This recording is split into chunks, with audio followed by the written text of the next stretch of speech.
Hello and welcome to a spring semester review for Algebra 2. So we are going to get started with some excluded values. So this problem says, is each of the following an excluded value of the product? And then we've got two rational expressions. Some are factored, some are not. So this is a question designed to test if you understand what an excluded value is. An excluded value is referring to the numbers that you are not allowed to have x be in this expression because it would result in us having a 0 in the denominator. And so that means we need to factor out this denominator that's not factored. We can factor out the top over here if we want to, but it's not actually necessary because all we care about is where does the bottom equal 0.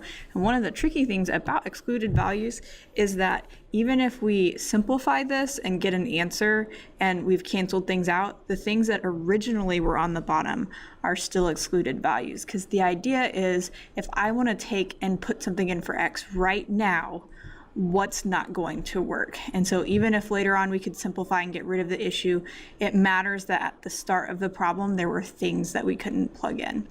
So I need to factor this denominator. So I need to say what multiplies to get 12 and adds to get 7, which is 3 and 4. So this will be x plus 3 and x plus 4. Like I said, I can factor this one too if I want to. I don't have to. I also don't need to cancel anything out. That's not going to help because I want to see what are the issues happening in the denominator. There's actually 3 excluded values here because there's this parentheses that if you put in a -3 would give you 0. So -3 is an excluded value. This parentheses and this parentheses that are the same x plus 4 would mean that -4 is an issue. And then this x minus 2 means that +2 is an issue. Now, if you didn't really know what you were looking for and factored everything, then you might end up with saying that -5 is an excluded value, or that, -5. Because up here, if you do factor this, you end up with an x plus 5 and this 3x. And so you might say, oh, there's also 0 and -5 that are excluded values. But it doesn't matter where the top equals 0, it just matters where the bottom equals 0, because you can do 0 divided by 5 and get 0. You can't do 5 divided by 0 and get an answer. So that's why we have these excluded values. So -5 is not an excluded value. -4 is, -3 is, and -2 is not. +2 would be an excluded value, but -2 is not. So continuing the theme of rational things, says for 2 through 5, use the rational function 2x plus 4 over x plus 3. We've got to find the vertical asymptote or asymptotes, the horizontal asymptote, the domain and range, and sketch the graph of the function. And how you do this does depend a little bit maybe on whether or not you're allowed to use a graphing calculator, although I will say that sometimes using the graphing calculator for rational functions can end up being a little tricky. So it is helpful whether you're going to use a calculator or not to have some knowledge about what's supposed to be happening instead of just like blindly trusting what your calculator is trying to tell you. All right, vertical asymptotes happen where the bottom of our fraction equals 0. Actually, let me step back. The first thing we would want to do is factor the top and the bottom. The top, we do have a 2 in common that we can take out. Although that's not super necessary. But what we do when we factor is we want to see, does anything cancel out? Because if something cancels, that means that there is a hole in our graph. And so whatever the parentheses is that cancels would not be a vertical asymptote or an x-intercept, it would just be a hole. So since we can't cancel anything out, where the bottom equals 0 is where our vertical asymptote is. So where x plus 3 equals 0 is at -3, because you'd subtract the 3 over, or just think about that idea of what number do I put in that when I add 3 gives me 0. Next, we want to find the horizontal asymptote. So the horizontal asymptote is easiest before you've factored. You look at the highest degree on the top and the bottom, so the thing with the most x's or the biggest exponent. You compare the degrees. If the top is bigger, we would not have a horizontal asymptote. If the bottom is bigger, our horizontal asymptote is at 0. And if they're the same, like in this case, then that means that we want to make a fraction out of the coefficients. So this would be 2 over 1, which is just 2. The horizontal asymptote is y equals whatever that number is. It is important for you not to just say -3 and 2 on number 2 and 3. That's kind of funny that they're like backwards of the problem numbers. It is important for you to put x equals and y equals because a vertical asymptote is a vertical line. And a horizontal asymptote is a horizontal line. And those lines have equations that go with them, and that's what we're trying to identify, is the equation of the line that is the vertical or horizontal asymptote. Now, it asks for domain and range, but it might be easier if we go ahead and sketch the graph first. So these rational functions can vary a little bit in how they look. It is a good idea to try to refresh yourself on some different kinds of rational functions before you get too far, like before you have to take a test that has them, because they don't all look the same.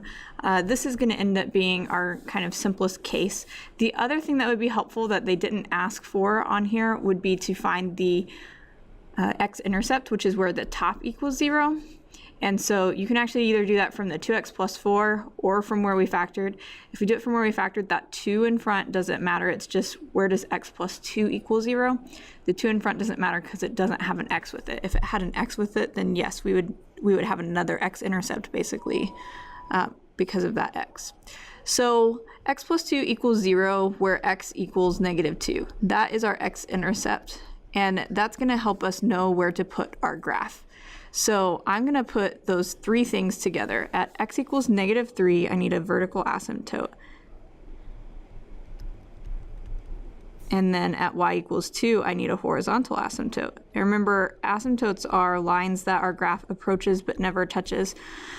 And then the x-intercept is -2. So at -2, it goes through the x-axis. If all we're needing is a rough sketch, this is enough information for us to know with like 99% accuracy what is happening here, because typically what these graphs look like are two branches where if there's one down here, the other one will be up here, and so here's my asymptotes. The other situation that we can have is that you could have it up here and down here. And it can be hard to tell which situation it is based on our original function, depending on how it's written. Parent graphs with these are really tricky, so if you're trying to use transformations, it is not going to work out super well because it's not in the correct form to use a parent graph in this particular case. So the fact that this point was down here means that this part of my graph is in the bottom right.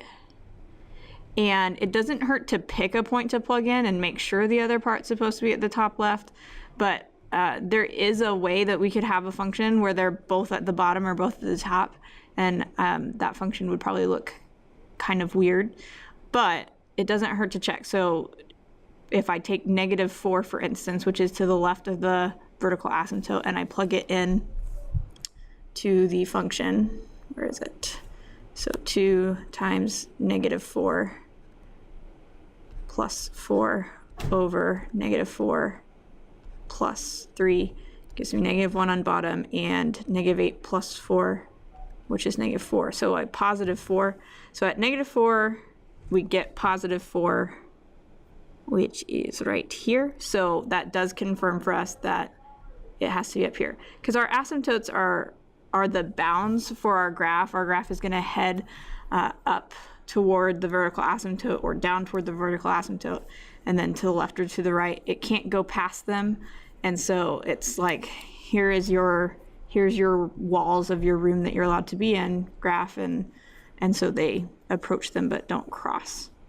Now that we've got that, the domain and range, the domain has to do with the vertical asymptote and the range has to do with the horizontal asymptote. So basically what's happening here is the only value that we can't have for our domain is the -3, because as we're going along, if we were like tracing this, as we're going along, we have all these values that work, but as we head toward -3, it's going to get closer and closer to -3, but never actually get to -3, because -3 gives us 0 on the bottom. And then on the other side of -3, it can get as close as possible, but it never touches it, and then it goes on to the right forever. So there's a lot of different ways we can write domain. One of the ways we can write domain is that it's all real numbers except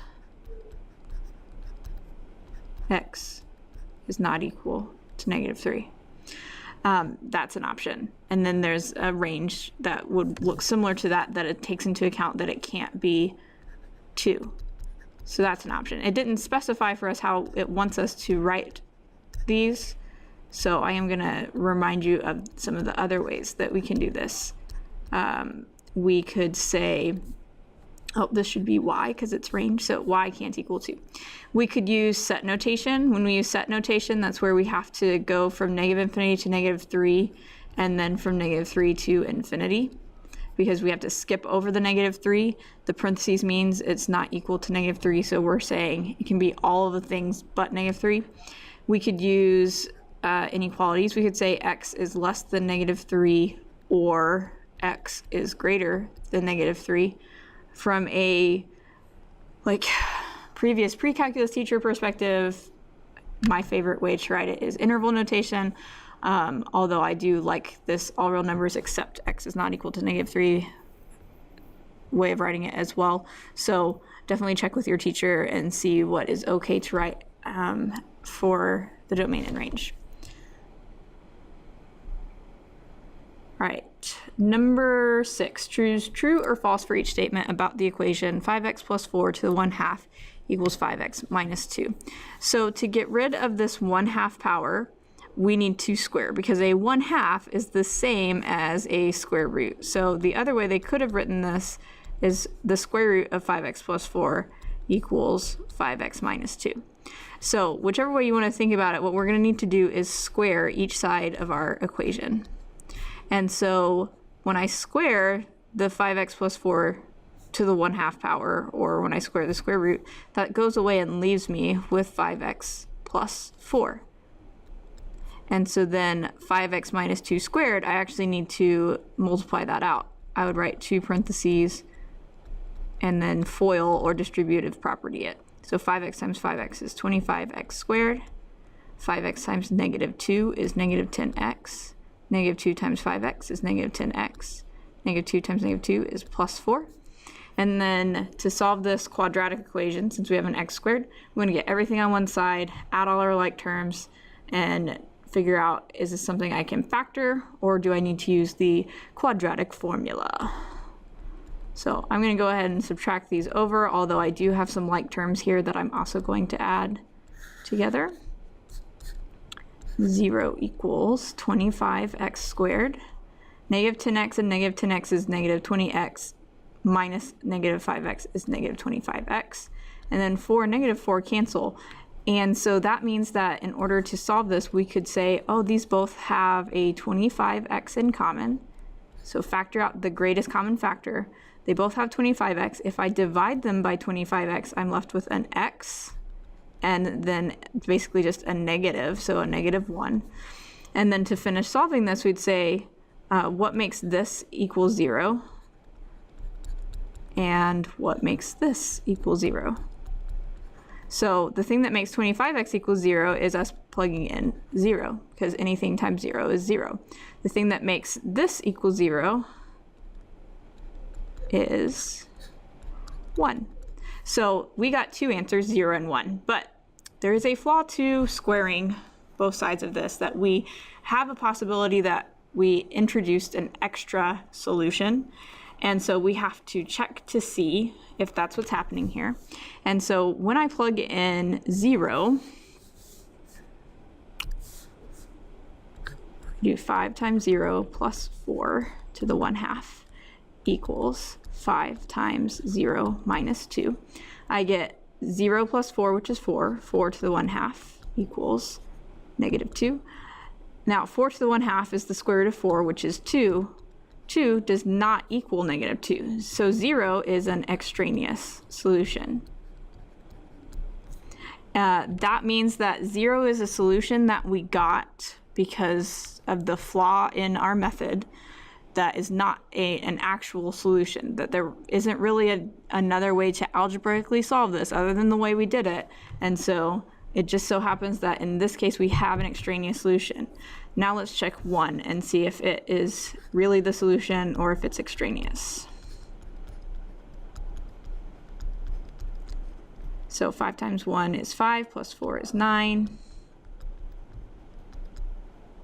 9 to the 1/2 is the square root of 9, which is 3. 3 does equal 3. So 1 is really a solution. It's also a real solution, but I'm not sure that what is happening here is like real versus imaginary, although maybe it has some connection to that. So when I say x equals 1 is really a solution, yes, it is a real solution, but also it's actually a solution as opposed to x equals 0, which is like a fake solution. It's extraneous. We shouldn't have really gotten it, but there is a flaw to what we were doing. So if I look at these answers, it says choose true or false for each statement. So A says it has 1 solution, B says it has 2 solutions, C says it has 1 extraneous solution, and D says it has no solutions. Well, it's obviously not no solution because we got a solution. We got 2 solutions, but if we think about what it's saying, one of those solutions wasn't really a solution, so we didn't get 2 solutions. What we got was 1 solution and 1 extraneous solution.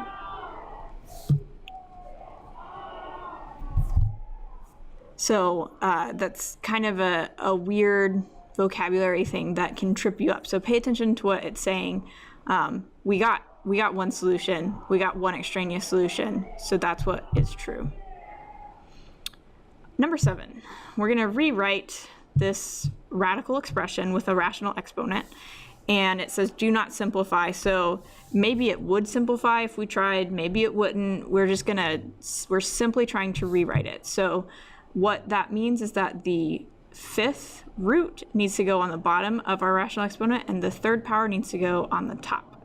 So this would be 8 to the 3/5. And then, like I said, it says do not simplify, so don't even bother with trying to simplify it because we don't want to. Now on 8 and 9, it says to translate it into rational exponents and then go ahead and simplify. So we're gonna do the same thing where the root is on bottom and the power is on top, so this would be x to the 15/3, but then we are going to try to simplify it. And so let's think, can I simplify 15 over 3 into a nicer number? Which I can. That would be 5, and well, that's all I can do. X to the 5th is a great answer, so I would leave it like that. Because it says translate the radical expression into an expression with rational exponents, that implies that if you skip over this step, that you would not get all of the credit. In my opinion, that is the way I would read this. You're supposed to switch it and then simplify, so don't skip the step there. That's particularly important on number 9 because you can plug this into your calculator and get an answer, but the intention is to actually have you think about, okay, 625 to the 3/4, what is the 4th root of 625? And that would be 5, because 5 times 5 times 5 times 5 is 625. And then we would want to cube it. So this is, if I do the 4th root, it's 5, and then we'd still need to do the 3rd power. So our answer is 125.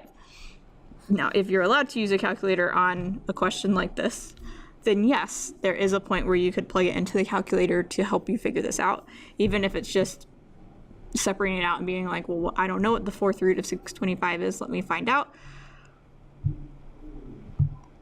But make sure that you rewrite it with the rational exponent since it asks you to.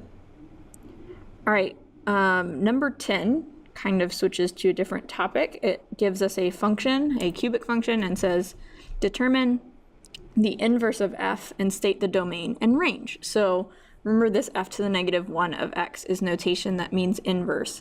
And there are quite a few problems on here that have to do with inverses, so you definitely will want to know how to find the inverse for this test. So to find the inverse, if it would help you to think of this as y, that's a great idea, because essentially inverses switch the x and y, and then we resolve for the new y. So I'm going to write x equals 8 times y plus 3 cubed plus 1. And I'm going to think about how do I undo the things around y to get it by itself. And we have to work from the outside in. So this plus 1 needs to go over first, and then the 8, and then we'll keep going from there.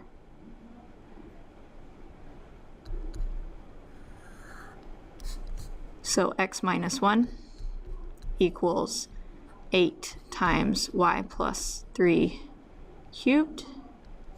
And then we need to divide the 8 over.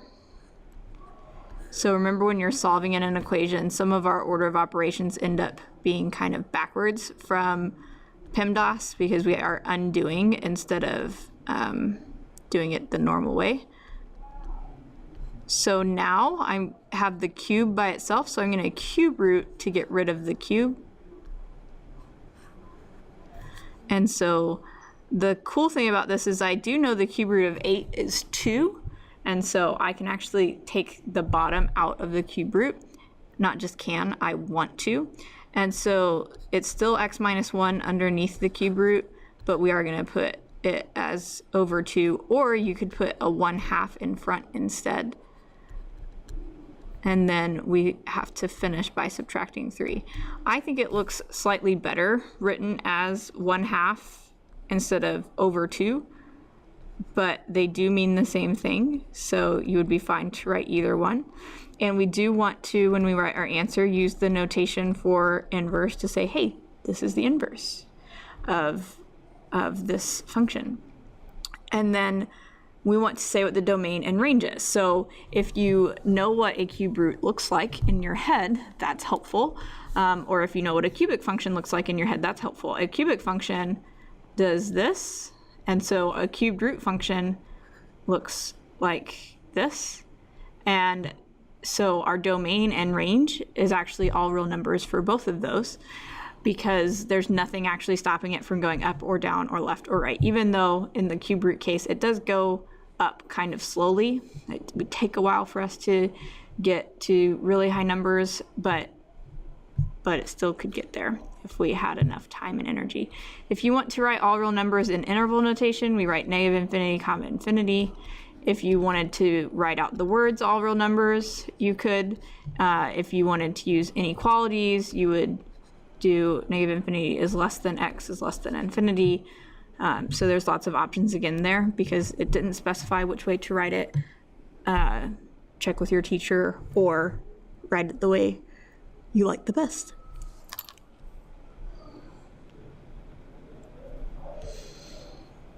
Okay, 11. This is a rational equation because we have fractions and an equation. And so we want to solve, in this case, by cross multiplying.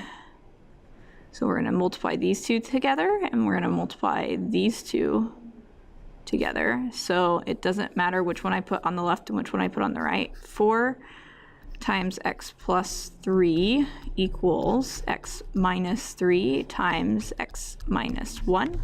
This method also has that flaw of possibly giving us an extraneous solution, so we will need to check our answers. We have to distribute the 4, so we get 4x plus 12. We need to FOIL or distribute on the right side, so first is x times x, which is x squared. O for outer is x times negative 1, which is negative 1x. Inner, which is negative 3 times x, is negative 3x, and negative 3 times negative 1 is positive 3. So like on an earlier problem we just did, we need to get everything on one side because this is quadratic, and so we're hoping to be able to factor, or if we can't factor, we'll use the quadratic formula. So negative 1x minus 3x is negative 4x, minus another 4x is negative 8x. 3 minus 12 is negative 9. So we are looking for what multiplies to get negative 9 and adds to get negative 8, which is a negative 9 and a plus 1. So it looks as though our answers are positive 9 and negative 1. but we do need to check to see. When you're checking, it should actually end up being really obvious for rational equations, relatively obvious for rational equations, because what should happen if it's extraneous is it should give you a 0 in the denominator. So if 9 plus 3 or 9 minus 1 gave us 0, 9 would be extraneous. It doesn't, so we're fine. If negative 1 plus 3 or negative 1 minus 1 gave us 0, that would be a problem. But it doesn't, so our answers really are 9 and negative 1. So this has two solutions to the equation. For 12 and 13, we're going to use this information about g of x and f of x. So g of x is a square root function that's been transformed from its parent function, square root of x. And if I look through and identify the transformations, that will be helpful because we do have to graph it. But on 12, it says which are transformations that are happening, and asks for a yes or no. Sorry, for a yes or no on that. So is this horizontally stretched by a factor of 1/2? No, because that 1/2 is outside the square root, so it's a vertical compression. And you might say, well, isn't a vertical compression the same as a horizontal stretch? And yes, a vertical compression and a horizontal stretch look similar, but the factor of 1/2 is the issue. This would not be horizontally stretched by a factor of 1/2 because, for one thing, it would have to be stretched by a number bigger than 1, not a fraction, but also it would have some relationship with the whole square root that's happening. So it's more complicated than that. We want to take the 1/2 on the outside and say, nope, that's a vertical compression, not a horizontal stretch. The negative at the beginning is a reflection across the x-axis. So this is a yes. And inside we have the super secret opposite society. So in the +1, instead of that meaning we move right 1 means we move left 1. So that's a yes. And then on the outside, which is not part of the super secret opposite society, we take the -2 to mean down 2. So it is not up 2, it's down 2. Make sure you're careful on this because it asked us yes or no here. And so when we graph it, we don't want to accidentally graph what they said that was wrong. We want to graph things that are right. It says to graph both. So if you graph f of x, you're plugging in things like 0, 1, 4, and 9, which all have square roots, to get that graph. So I'm just using square roots here. And then it doesn't go to the left at all. It's kind of like a curved ray because it starts at 0 and goes to the right. That's f of x if you want to label it. And then g of x, which I'm going to switch colors for, is this graph moved left 1 and down 2, but also vertically compressed and reflected. Now, that's a lot of things to do at once. So one strategy is to use a table of values to do this. I'm struggling because I want to be able to see the function. Okay, I guess I'll make it work. We want to, if we're using transformations, the easiest thing to do is to start with the reflection and the vertical compression. If I only do those things, this point would stay where it's at. This point would go down, but half as fast. This point would go down, but half as fast. And this point would go down, but half as fast. So that's the first two things done. But now we'd want to take these points and move them all left 1 and down 2. So left 1 and down 2, left 1 down 2, left 1 down 2, left 1 down 2. So here is our graph. Another way you could do it is to move the 0, 0, which is kind of like our vertex, move it left 1 down 2, and then think about, okay, how do I make this go down and by a half instead? So you'd say, okay, well, I only want to go down a half and then down 1 and then down 1.5. That's also an option. There's also the option of just using a table of values. That's fine. But that's how we would make all of those happen at the same time.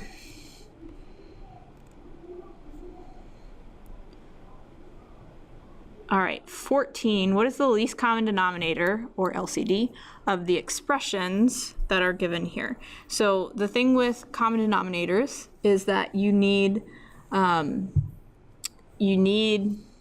each factor that is present. So these are not factored right now. That's our first step, is to factor them.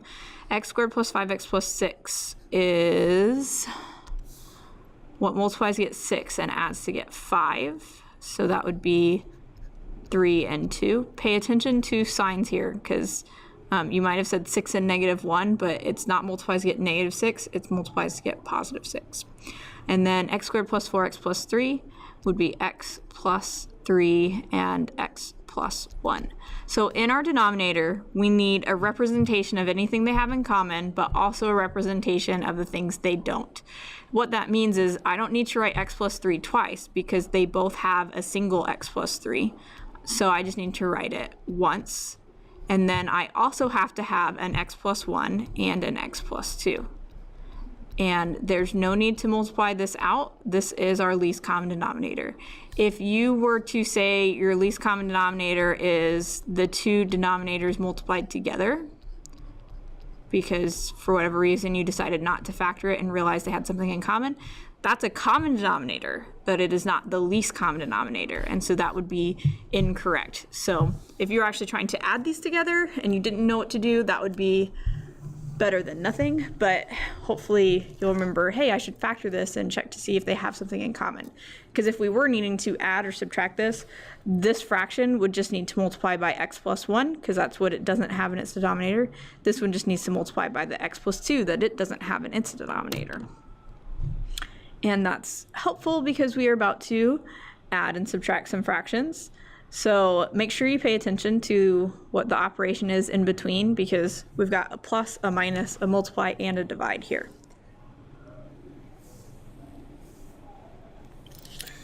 So on 16, it will be helpful to factor the second denominator. There's a really good chance it has an x minus 5, because that's how we roll as math teachers. What multiplies to get -10 and adds to get -3 is -5 and +2. And so yes, they have an x minus 5 in common, which means that we need to multiply this by x plus 2 to get a common denominator. So I need to distribute the 3, so that's 3x plus 6. And then the other denominator doesn't actually need anything because it already is the common denominator. So it's going to stay 3x plus 1. This is all going to be over x minus 5, x plus 2. There is no need to multiply that back out or write it as its initial form, because we actually want it factored in case we end up being able to simplify. So I can add like terms on top. 3x plus 3x is 6x. 6 plus 1 is 7. If we could factor 6x plus 7 and make it match something in our denominator, then we would be able to simplify this. Now 6x plus 7 doesn't factor and doesn't match, so this is our answer. 17 is a subtraction problem. There is a little bit of trickiness that happens with subtraction, in that it's almost better to think of it as addition and put the negative on the top of the fraction that's on the right. The way negatives work with fractions is you can either put the negative on top or on bottom, but not both. And so because we're trying to get a common denominator on bottom, it's better most of the time to put the negative on top, especially if there's fewer things on the top. But even if this was a binomial on top, we would distributing the negative into the top would be helpful and will save us some issues later on if we go ahead and just say, I would rather this be addition, so I'm going to make this on top a negative.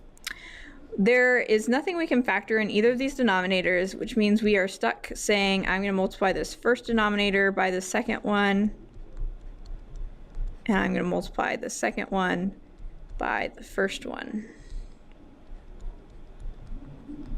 And so we've got to distribute for both of these. On the first one, we're distributing 6x, so that's 6. Nope, it's not 6, it's 3 times 6. So 18x squared, and then 5 times 6x is 30x. And then we're distributing a negative 5x, and this is where you can end up failing at subtracting, is that if we leave this as a minus, you might forget that this -4 needs to switch signs because we're subtracting. So that's why I was like, let's just think of this as a negative 5x, because then I can say, okay, this is negative 5x squared plus 20x. And then that's over our common denominator. And so we have some like terms here. We can write 13x squared plus 50x over our common denominator. And that, it factors as far, like you can take an x out, but that's not going to help us cancel anything. So we can just leave this as our answer.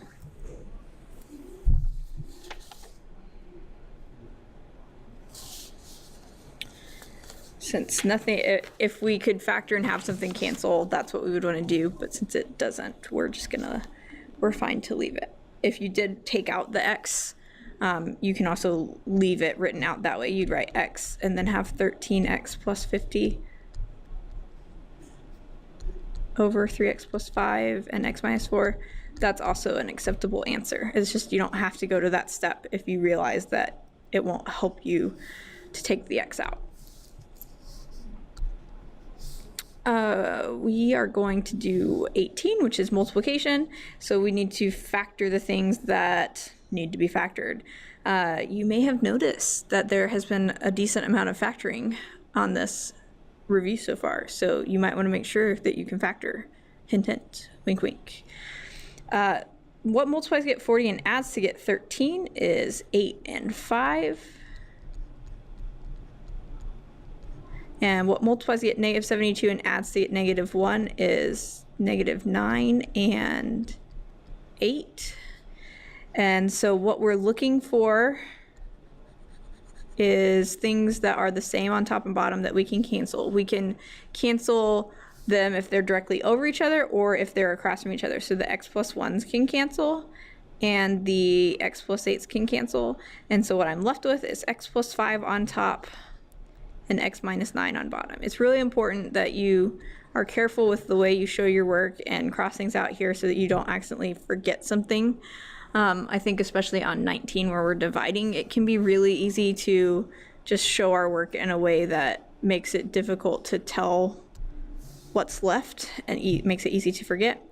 We need to factor everything except for this 2. This 2 can't factor, but we also need to flip the second fraction because we are dividing. When you divide by a fraction, you have to flip that fraction and change it to multiplication. So I'm going to take the 2 out of this, and then I'm going to flip my second fraction, and I'm also going to factor at the same time. So these have greatest common factors to take out. So the 21m squared plus 18m has a 3m in common, which leaves us with 7m plus 6. And this has a 9m squared in common, which leaves us with 7m plus 6. And so weirdly on this one, this cancels and this cancels, they cancel in the same fraction. We also have a 3m and a 9m squared that would cancel and be 1, but I'd still have a 3 and an m left here. And then this 2 and this 2 can cancel. So we've canceled everything on top, which means our top needs to be 1 so that it still looks like a fraction. And then we canceled everything but this m minus 1 and this 3m on bottom. So 3m times m minus 1 is on the bottom, so 1 on top. That is our answer.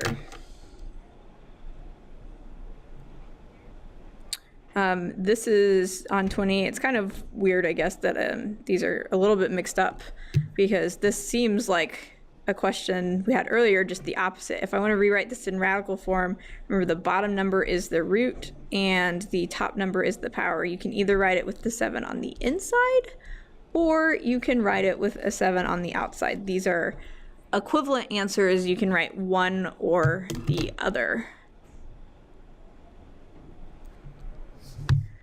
All right, what is the inverse of this quadratic equation, quadratic function? And so I mentioned earlier, inverses would be a thing.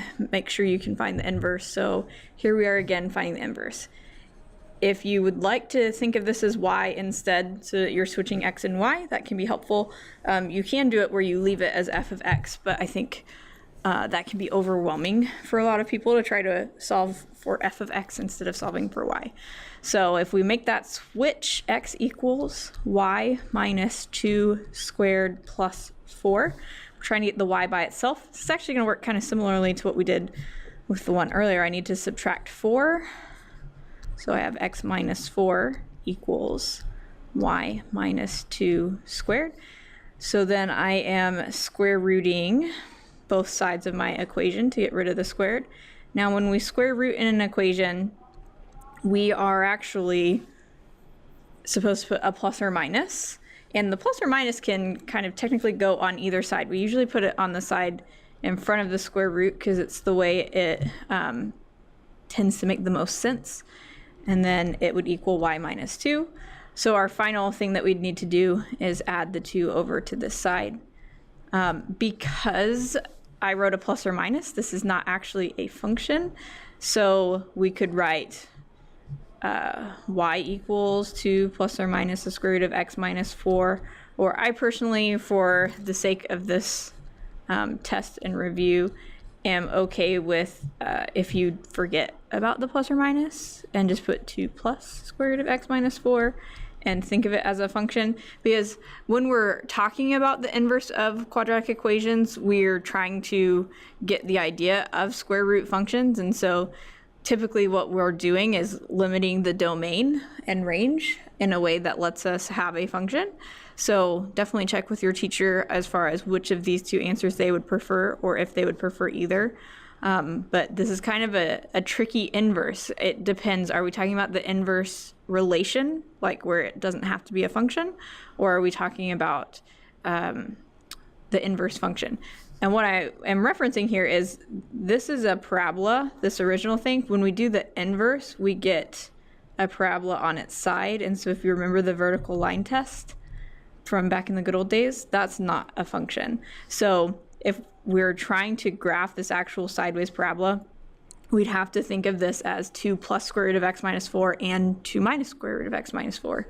But if we just want the part that's on top here, for instance, which would be the square root function that goes with this, then we would just leave the plus. So it's kind of a complicated thing happening there, and but it is helpful to know how to find inverses in general, so there we go. 22. Use the table to determine whether the function represents a sequence that is arithmetic, geometric, or neither. If the function is arithmetic or geometric, write the explicit formula for the sequence. So an arithmetic sequence is where you add to get each next term, or subtract, which is adding a negative. And geometric is where you're multiplying by something to get each of the next term, or you can think of it like division, although then we would write it as a multiplying by a fraction. So to get from 4 to negative 12, I'd have to subtract 16. That's not what's happening here. So the other option is timesing by negative 3. And if I check, that continues to be the pattern here. You might have to grab your calculator to verify here at the end. But it does look geometric. For either type of sequence, when we're writing the explicit formula, we need the first term and then what we're either adding by or multiplying by. And so the formula for an arithmetic sequence would have been this, and the formula for a geometric sequence is this. So that's a times right there. There we go. Where R is what we're multiplying by in the first one, D is what we would be adding or subtracting by. So our explicit rule is AN, which means the nth term, which is what we're trying to write a rule for, just terms in general. So we're going to leave it AN.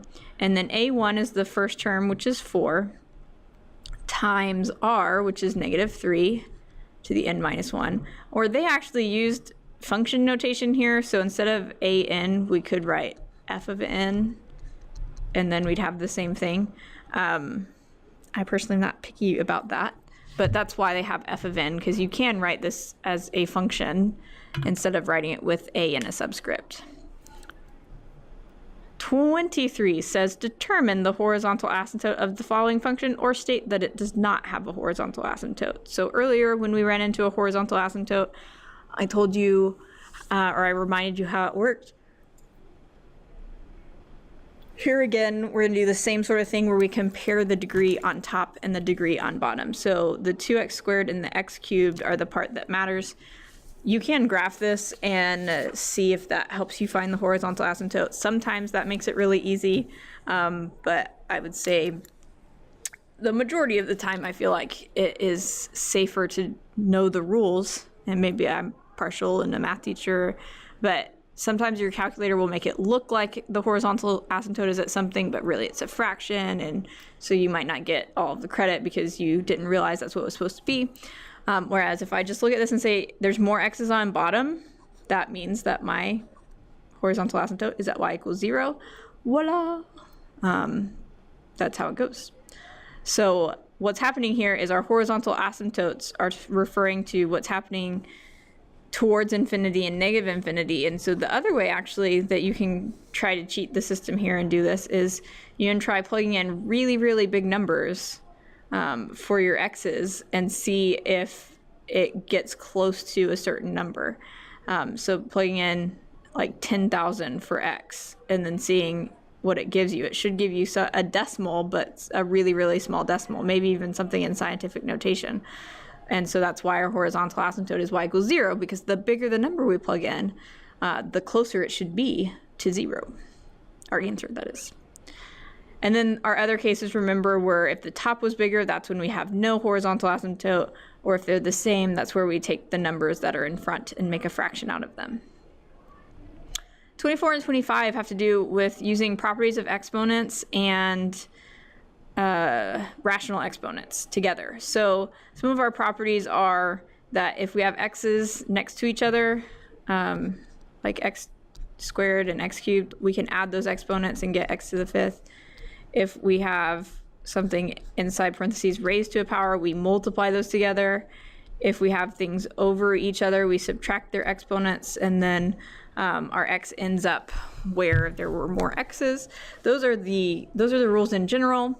And so there is typically more than one way to do these problems, depending on which thing you want to do first. Normally, I would say let's go ahead and combine the x's and the y's using subtraction into just a single x and a single y. But if you notice this 10 out here, if we multiply all of these by 10, we'll get rid of our fractions. That actually seems like the easier way to go to me. So everything in the parentheses needs to get multiplied by this 10. So it'd be x 1/2 times 10 is 5. 4/5 times 10, you would cancel out a 5 and be left with 2. So 4 times 2 is 8. 1/5 times 10 is like 10 divided by 5, which is 2. And 3/10 times 10 leaves you with the 3. Now we can subtract our exponents, or if you want to think of it like writing them out and canceling them out, like we have 5 x's on top, 2 x's on bottom, that leaves us with 3 x's on top. 8 minus 3 for our y's is 5, so our answer is x cubed y to the 5th. 25, we need to take care of this parentheses on top before we can try to combine our x's, since parentheses happen before anything else in our order of operations. So the 9 and the 1/4, we need to multiply those together. 9 over 1 times 1 over 4 is 9/4 over x to the 1/2 y. My x kind of looks weird here. 9/4 minus 1/2, you need a common denominator for. So 1/2 would change to 2/4. 9/4 minus 2/4 is 7/4. And that would need to be on top because the bigger number was on top, or because it's a positive 7/4, we'd put it on top. And then y did not have anything to actually like interact with, so it just stays hanging out on the bottom. And that's our answer.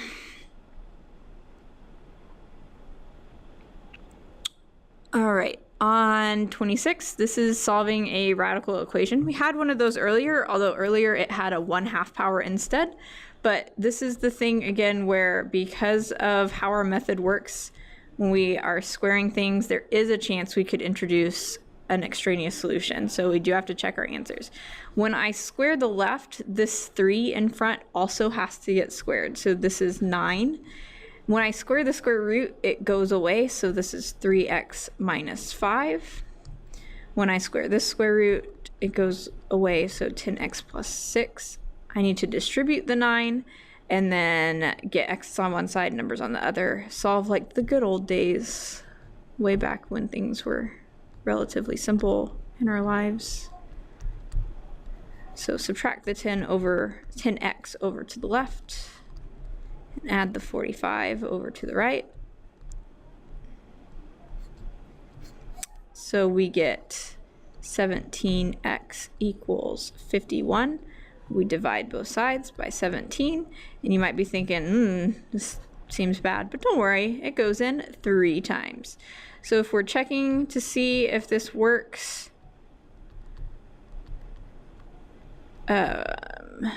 we'd want to make sure everything goes okay here.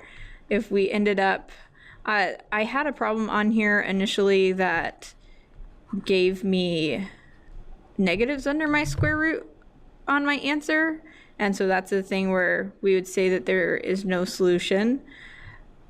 There's also other ways to get no solution, like you could end up solving an equation and having like the variable cancel out. That would give you no solution. Or if the variable canceled out but the two sides were equal, you'd have infinitely many solutions. So there are other things that could happen. I've checked this and this did actually work, so x equals 3 is my answer.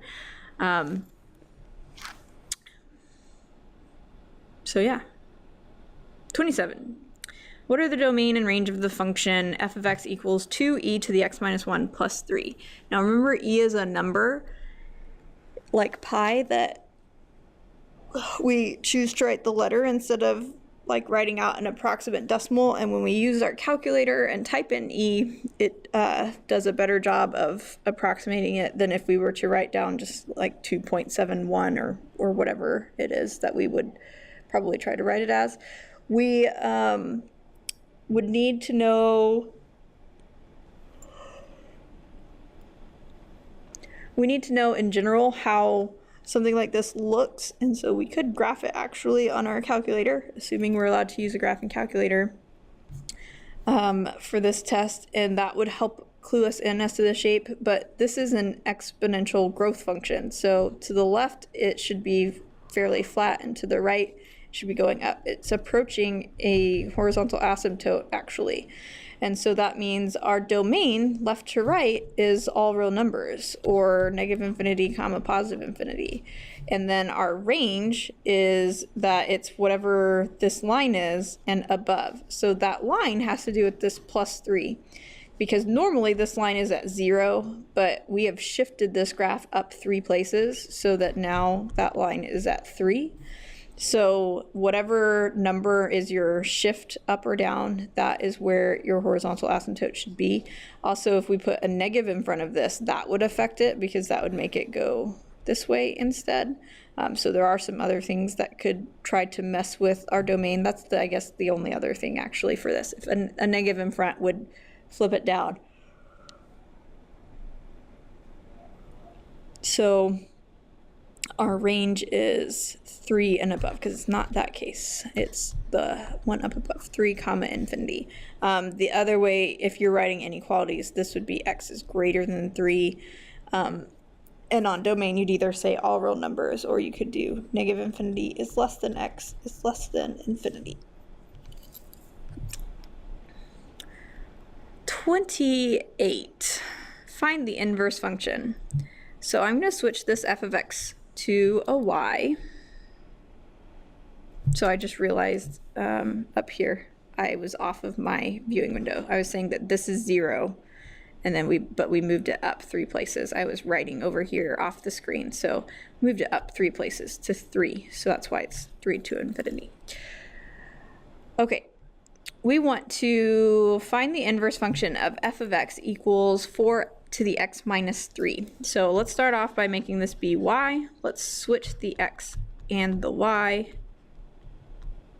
And let's think about, how do I get an exponent out of my exponent? Yeah, how do I get a variable out of my exponent? So this is actually logarithm that we're going to use. So maybe it's easier if we switch it around like this.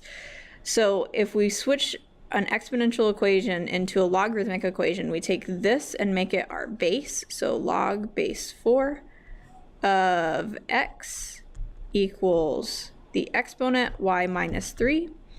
And then we can add the 3 over and we'll have solved for x. And that is something that is a little tricky at first, so you might try to find some practice on this. And it is important here, this plus 3 is not a part of the logarithm. If you, for whatever reason, plug this into your calculator, you would need to either, like if your calculator opens parentheses for logs, you need to close the parentheses to show that the plus 3 is not a part of it. Or what else could maybe happen? You don't want to put parentheses around the x and the plus 3 because that's not what's happening. The plus 3 is outside because we added it over after we did the logarithm, not before. So our inverse function is log base 4 of x plus 3. Now this says using set notation, what is the domain of the inverse function? And using set notation, what is the range of the inverse function? And so we would have to have an idea of what this looks like. Maybe it's easier if we think about the original function and then think about the inverse, or maybe we remember how graphing logarithms work, that we have an asymptote at where our logarithm equals 0, so there would be an asymptote right here. We have reference points at 1, 0, which this moves up 3, so it would be at 3, 0. We have a reference point at whatever the base is, comma 1, 4, 4, comma 1, and then you'd move it up 3. So our logarithm should look like this. Your calculator, if you graph this, does a really bad job because it makes it look like it just kind of stops somewhere when really it would go down forever. Our range is going to be all real numbers, but in set notation, which is the fancy kind, we do y, we have a squiggly bracket, this vertical line, and then all real numbers, we need to do negative infinity is less than y is less than infinity. That's set notation. For x, though, for our domain, it's not all x's. It can only be above 0 that works here.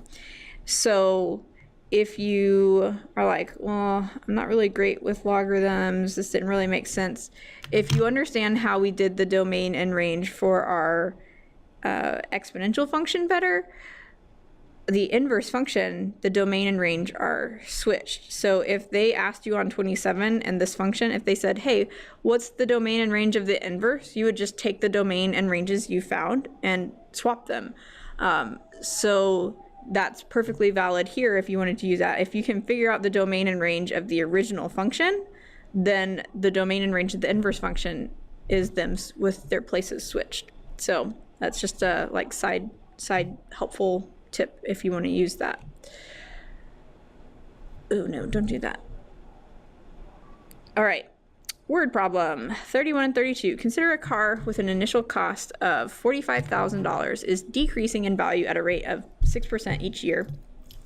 Write the exponential decay function described by this situation. So it doesn't necessarily matter a ton what we use on the left side of here. We could write y equals, we could write f of x equals, we could write f of t, because t is for time. But you need something on the left side to show that this is a function that has two variables, basically. And then the way we write exponential growth or decay is we do the initial value, which in this case is 45,000. And then in parentheses, we need to do one either plus the rate or minus the rate, depending on whether we're increasing or decreasing. Since we're decreasing, we need to subtract. We need to change 6% to a decimal, so 0.06. And then that ends up being to the t.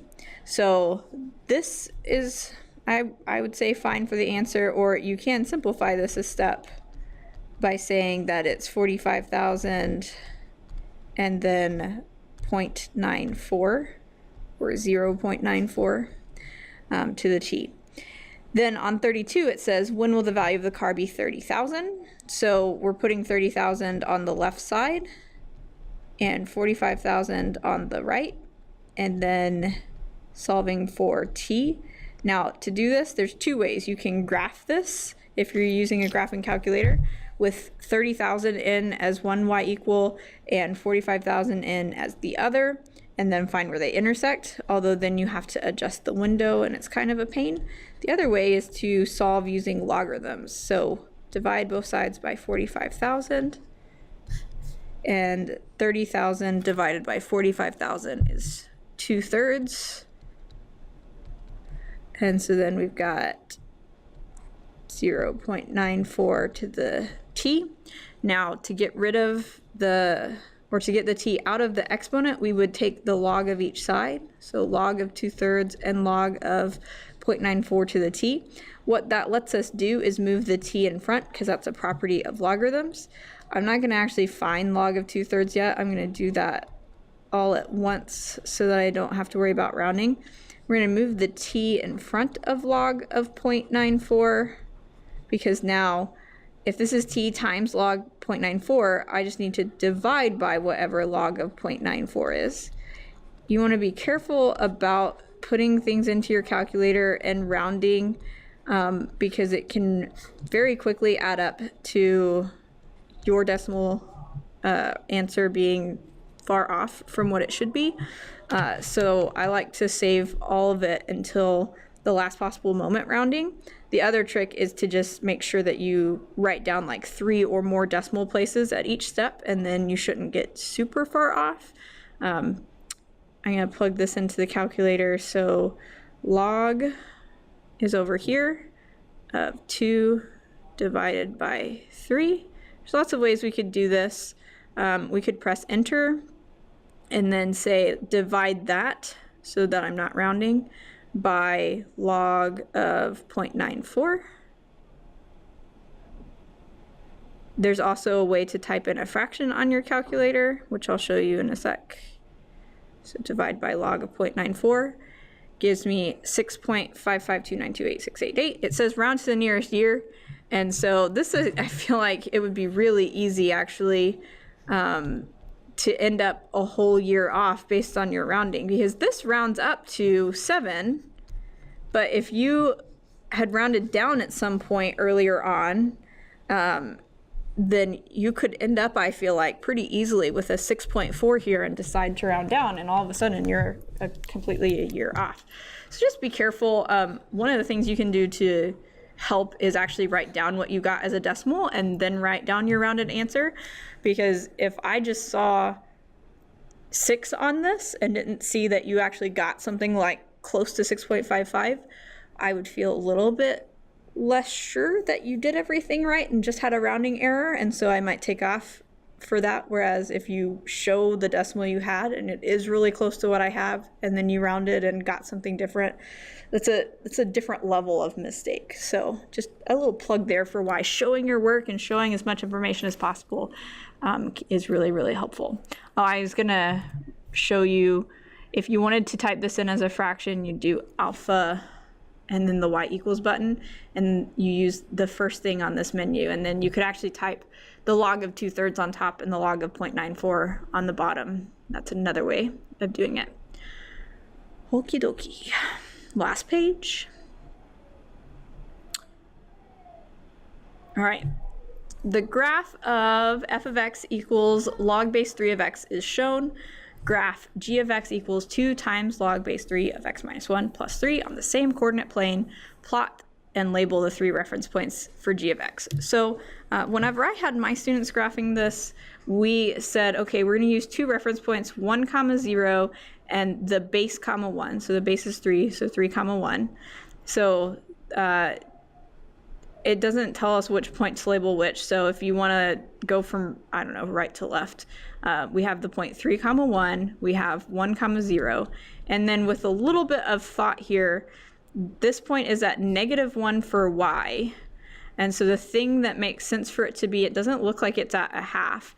And because our base is 3 and we're trying to get -1, this is actually 1/3 happening here. So it's the reference points we're using here are 1, our base, and basically our base flipped. And then that gives us the points for -1, 0, and 1. So now I want to take these points and move them based on our translation. So the 2 in front is a vertical stretch. -1 is right 1, and +3 is up 3. So we are going to take this point 1, 0, for instance. Vertically stretching it by 2 doesn't do anything, but I need to move right 1 and up 3. Why am I using the same color as is on this graph already? That's silly. Here we go. That is this point moved. So 1, 0 turned into 2, 3. This point, if I move it, if I stretch it first, so it stretches and is right here, because it would be twice as far away from the x-axis, and then I'm going to move it right 1 and up 3, so right 1, up 3. And so one of the ways you can check is these right now, I went up 1 and over 2. A vertical stretch means that I should still go over the same amount, but should go up twice as far. And so I went up 2 and over 2 instead of up 1 over 2. So that point is now at 4, 5. And then our 1/3, -1, to stretch it, I would have to move it to where it's twice as far, which is here. And then right 1 and up 3, 1, 2, 3 is right here. That would be at 1 1/3, 1.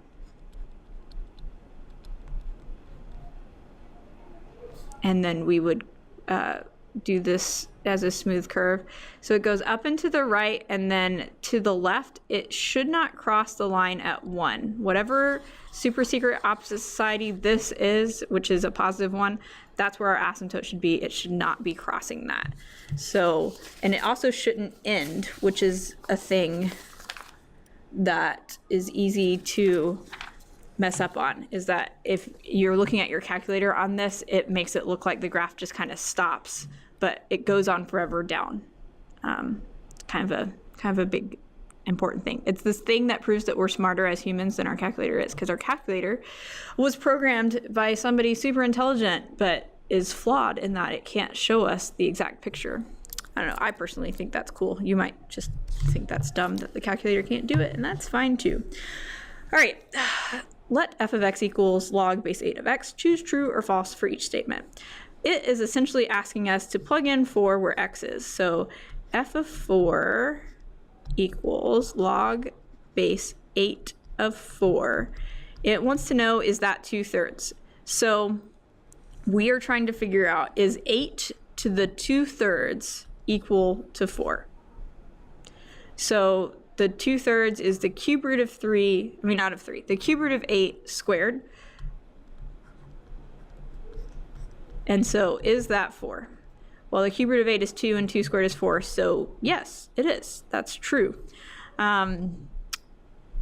So that's kind of the process we're trying to go through there. It's a little bit harder. On a lot of these, I'd say we'll figure out just what's the power to go from 8 to 4, but 2/3 is kind of a hard one to come up with. So they told you what they think the answer is. Check to see if that's really the answer. And it was in this case. So on B, f of 1/64 equals log base 8 of 1/64.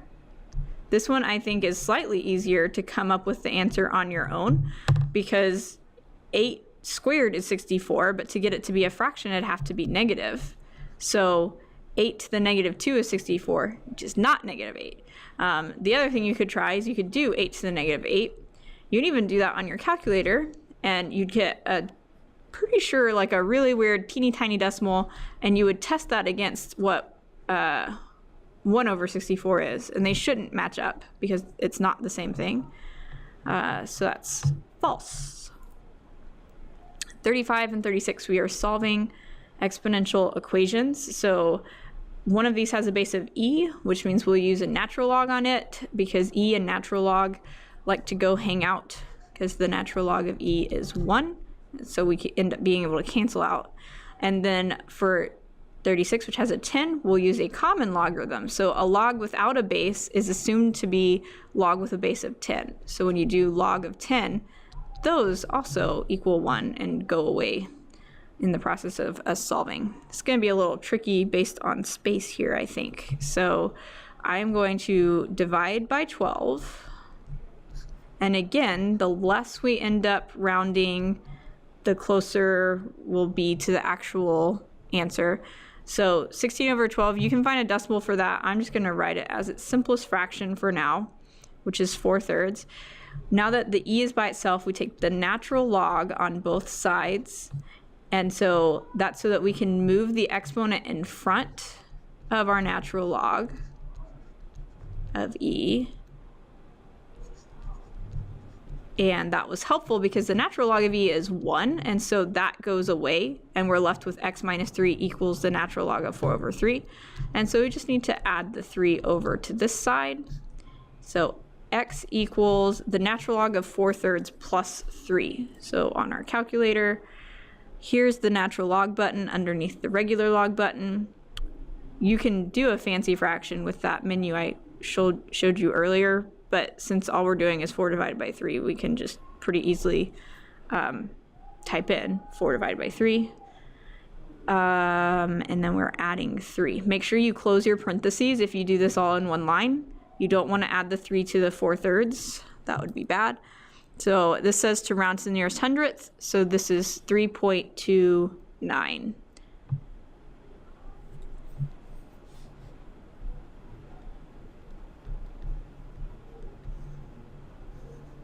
And there is a way to check this. You can type, you can type in 12e to the 3.29 minus 3, and it should give you something that if you round is 16, or if you were able to put in your actual answer from your calculator, it would either end up being exactly 16 or super duper close to 16.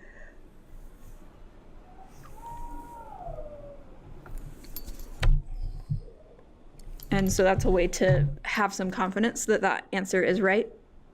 If you are not allowed to use a graphing calculator on this, or if you forget your graphing calculator or whatever, you would leave your answer as natural log of 4/3 plus 3, because that's the best we can get our answer without a calculator.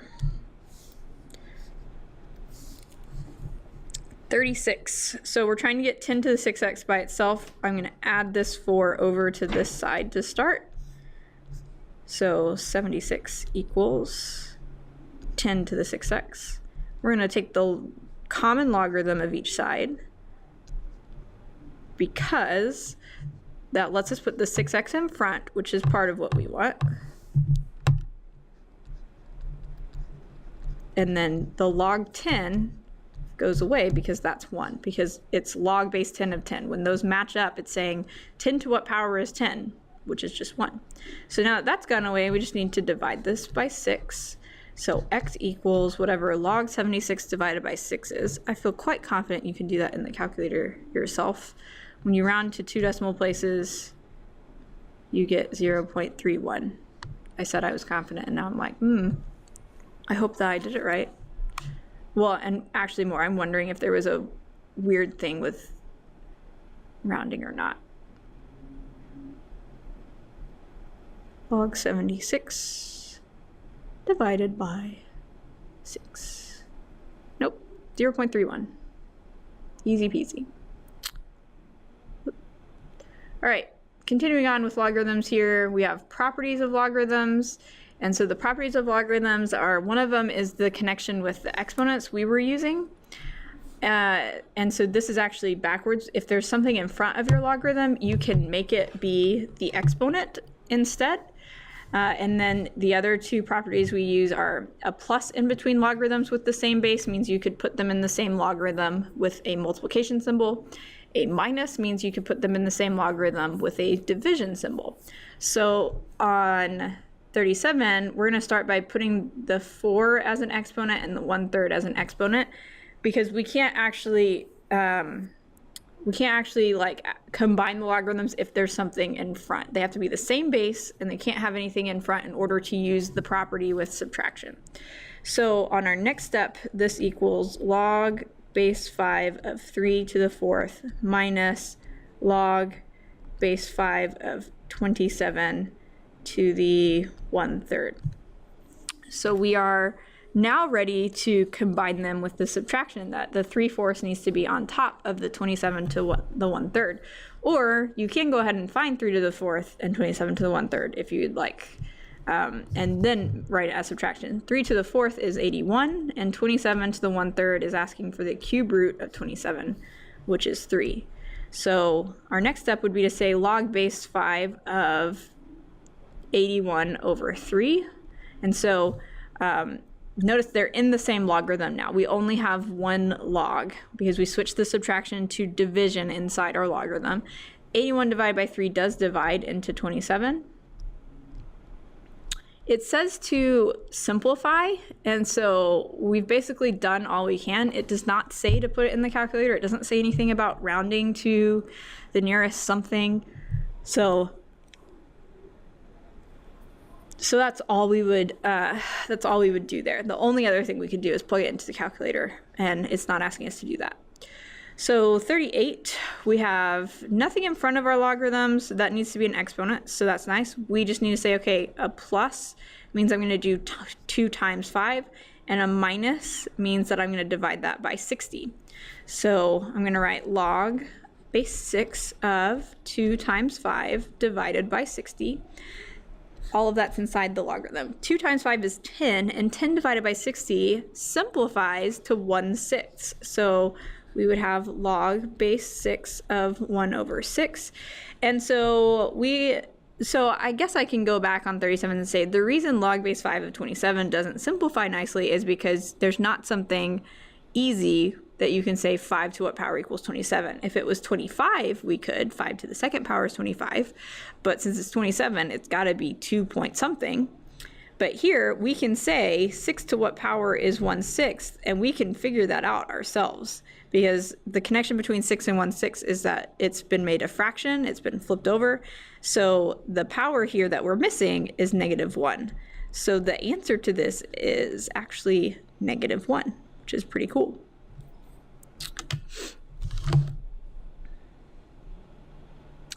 $39 says a bank account pays 2.5% interest compounded monthly on an initial deposit of $800. The equation for the amount A after t years is A of t equals 800 times 1 plus blah, blah, blah, blah, blah.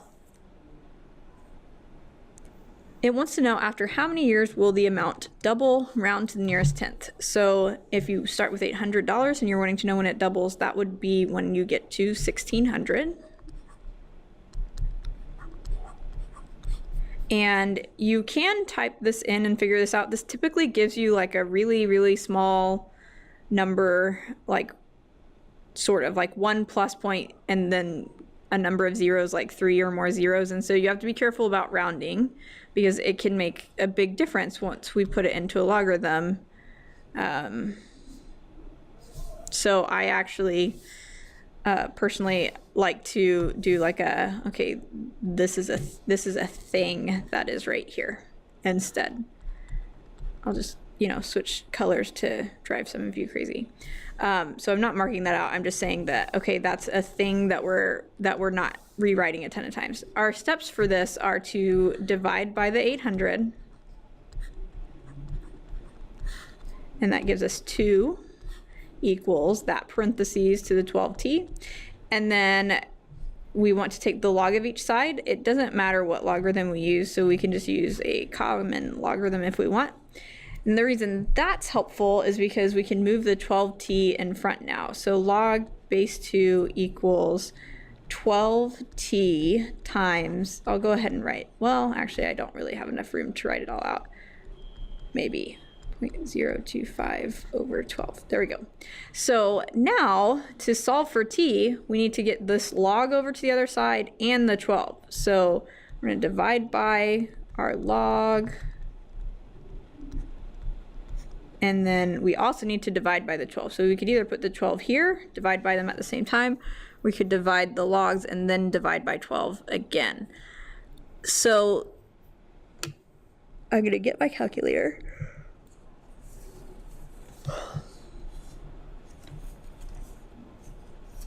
I'm going to do a fancy fraction with alpha y equals.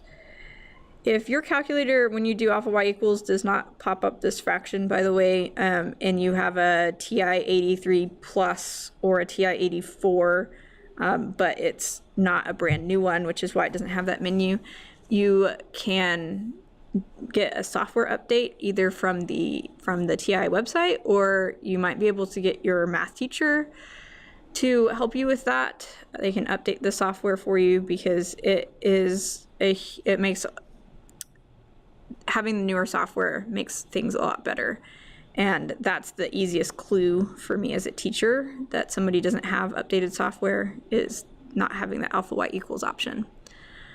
So on bottom here, I'm going to have 12 log and then 1 plus 0.025 divided by 12. And I'm going to press enter, and I get 27.75. It said round to the nearest tenth, so that's 27.8. The other way to do it, you don't actually have to use logarithms, because you can graph that equation and figure out when it will be 1600. But you would want to make sure that you know how to do that before you just get to the test and try then, because it's not a super easy process because of having to adjust the window to something appropriate. You have to change the y max and the x max to something bigger than it normally is, which can be a frustrating thing. Last question here. The population of a town is decreasing at a rate of 2.7% per year. The current population is 1,500, and the population after 2 years can be modeled by that equation. If this rate continues, how long before the population is 1,200? I modeled this number 1,500 off of the town I grew up in. I don't know if it's actually decreasing in population or if it's growing, but I just thought, hey, why not use this number? And now you know more about me than you need to know. So we're trying to figure out when will it be 1,200. So we're going to put 1,200 on the left, and then we're going to solve this. This, again, could be solved with logarithms, or it can be solved by graphing on your calculator. 1,200 over 1,500 is 0.8 if you want to use a decimal, or 4/5 as a fraction. And then we would take the log of both sides so that we can move the t in front.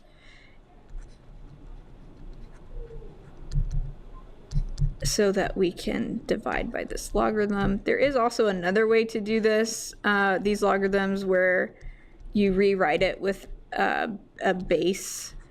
And so if you were thinking, why don't you just do this instead? You can do it both ways, and it's up to you to decide which way you would like to do it. If I type this into the calculator, just make sure you're closing your logarithms or pressing enter. You should get 8.2 when you round to the nearest tenth years. So this has been an Algebra 2 spring semester review. Hope you enjoyed it and have a happy time studying. If you enjoyed this video, feel free to subscribe. You could even like or comment. I mean, it's really up to you. Kind of depends on, did this help you to maybe like pass a class? No pressure. Like, not trying to guilt you or anything into subscribing, but if you don't mind, just click that button wherever it is on the screen.